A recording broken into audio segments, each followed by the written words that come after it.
The Mountebanks, a short fiction story by French author Guy de Maupassant.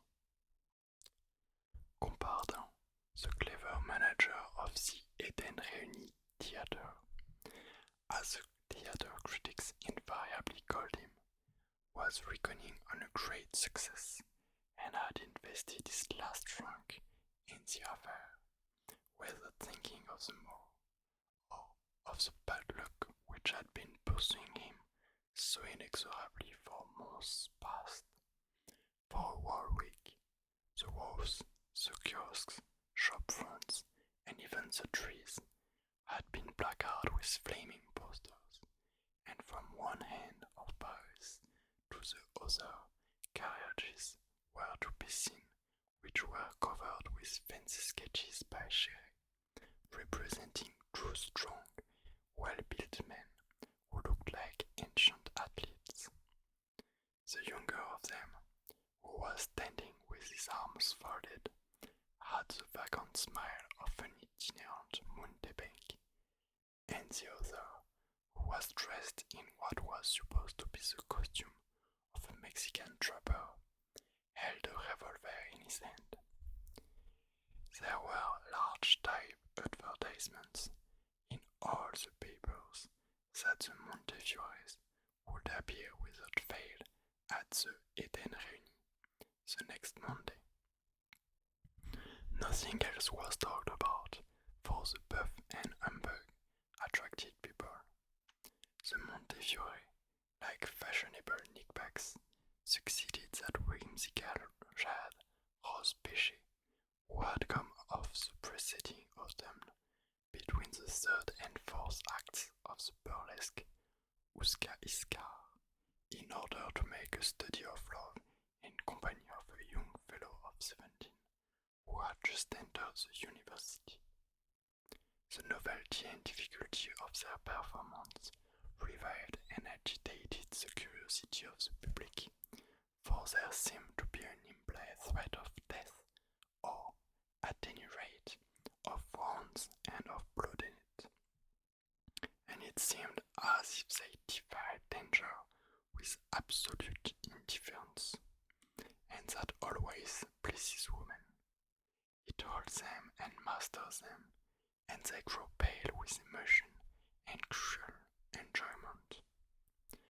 Consequently, all the seats in the large theatre were let almost immediately, and were soon taken for several days in advance. And stood Compardin, losing his glass of absinthe over a game of dominoes, was in high spirits, seeing the future through rosy glasses, and exclaimed in a loud voice, "I think I have turned up trumps, by George!" The Countess Regina de Villequier was lying on the sofa in her boudoir, languidly fanning herself. She had only received 3 or 4 intimate friends that day: Saint-Mars Montalvin, Tom Sheffield, and her cousin, Madame de Rouel, a Creole, who laughed as incessantly as a bird sings. It was growing dusk, and the distant rumbling of the carriages in the avenue of the Champs-Élysées sounded like some somnolent rhythm. There was a delicate perfume of flowers. The lamps had not been brought in yet, and chatting and laughing filled the room with a confused noise. "Will you pour out the tea?" the Countess said suddenly, touching Saint-Mars's fingers, who was beginning an amorous conversation in a low voice with her fan. And while he slowly filled the little china cup, he continued, "Are the Montefiores as good as the lying newspapers make out?" Then Tom Sheffield and the others all joined in. They had never seen anything like it, they declared. It was most exciting, and made one shiver unpleasantly, as when the espada comes to close quarters with the infuriated brute at a bullfight. Countess Regina listened in silence and nibbled the petals of a tea rose.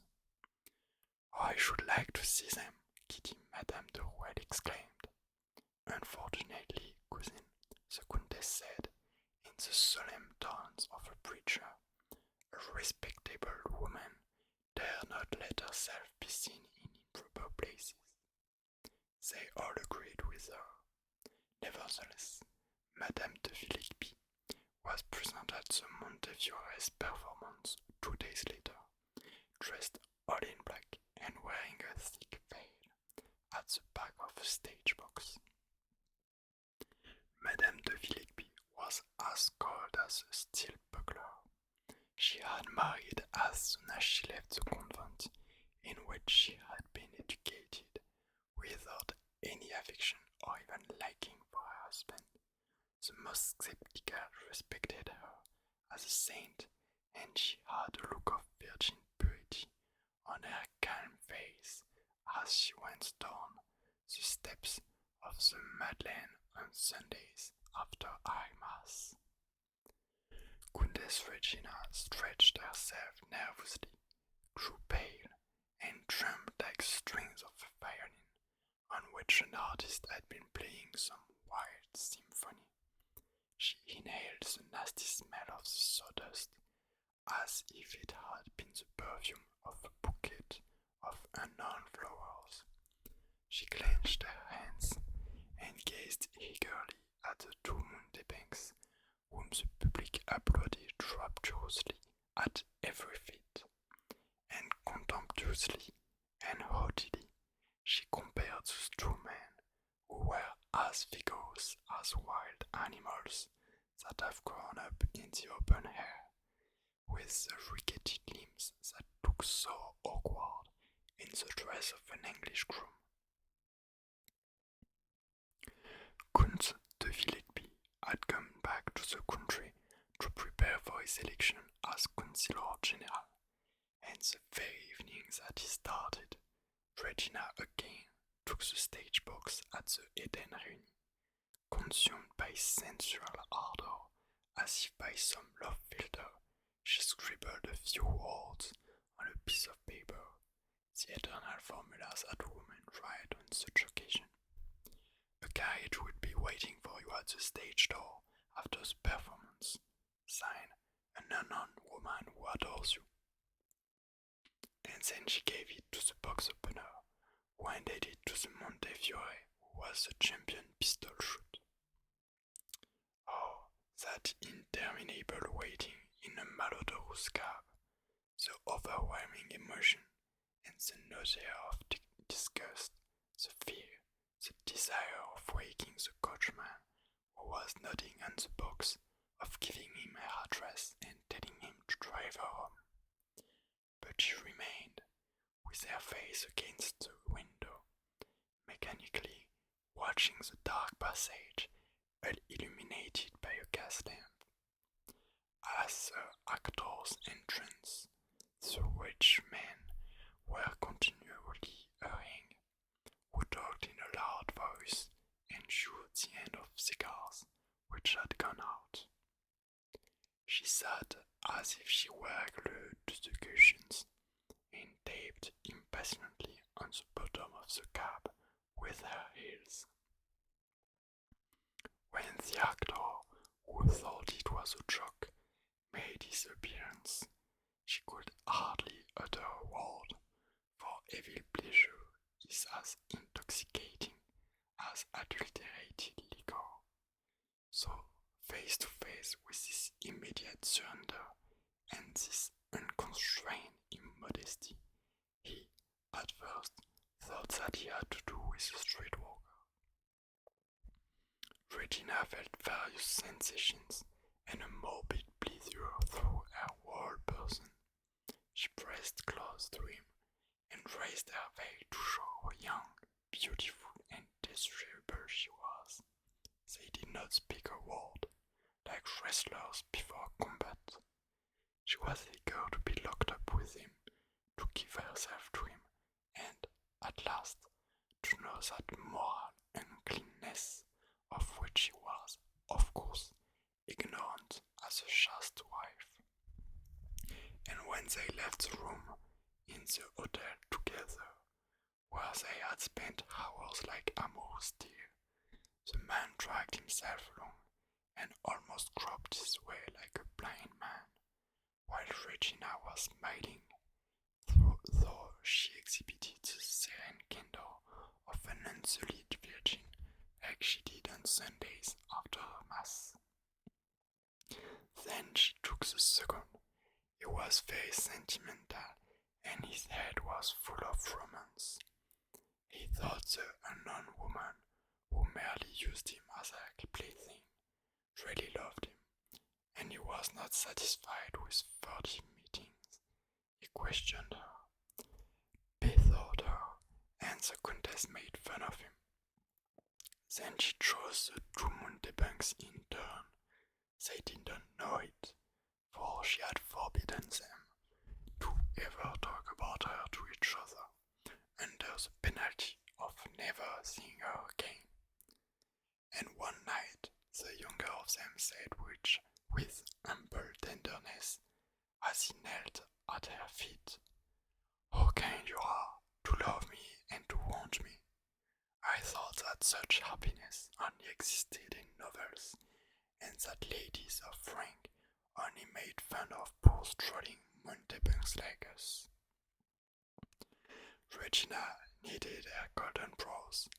"Do not be angry," he continued, "because I followed you and found out where you lived, and your real name, and that you are a countess, and rich, very rich." "You fool!" she exclaimed, trembling with anger. "People make you believe things as easily as they can a child. She had had enough of him. He knew her name, and might compromise her. The Count might possibly come back from the country before the elections, and then the Mountebank began to love her. She no longer had any feeling, any desire for the two lovers, whom a Philip from her rosy fingers could bend to her will. It was time to go on to the next chapter, and to seek for fresh pleasures elsewhere. "Listen to me," she said to the champion shot the next night. "I would rather not hide anything from you. I like your comrade. I have given myself to him, and I do not want to have anything more to do with you." "My comrade," he repeated. "Well, what then? The change amuses me." He uttered a furious cry and rushed at Regina with clenched fists. She thought he was going to kill her and closed her eyes, but he had not the courage to hurt that delicate body which he had so often covered with caresses, and in despair and hanging his head, he said hoarsely, "Very well, we shall not meet again since it is your wish." The house at the Eden Réunis was as full as an overfilled basket. The violins were playing a soft and delightful waltz of Kungels, which the reports of a revolver accentuated. The Montefiores were standing opposite to one another, as in Shad's picture, and about a dozen yards apart. An electric light was thrown on the younger, who was leaning against a large white target, and very slowly the other traced his living outline with bullet after bullet. He aimed with prodigious skill, and the black dots showed on the cardboard and marked the shape of his body. The applause drowned the orchestra and increased continually, when suddenly a shrill cry of horror resounded from one end of the hall to the other. The woman fainted, the violin stopped, and the spectators jostled each other. At the ninth ball, the younger brother had fallen to the ground, an inert mass, with a gaping wound in his forehead. His brother did not move, and there was a look of madness on his face, while the Countess of de Villequier leaned on the ledge of her box and fanned herself calmly, as implacably as any cruel goddess in ancient mythology. The next day, between 4 and 5, when she was surrounded by her usual friends in her little warm Japanese drawing room, it was strange to hear in what a languid and indifferent voice she exclaimed, "They say that an accident happened at one of those famous clowns, the what is the name, Tom? The Montefiores, madam." And then they began to talk about Angèle Velour, who was going to buy the former Folly at the Hotel Drouot before marrying Prince Storbeck.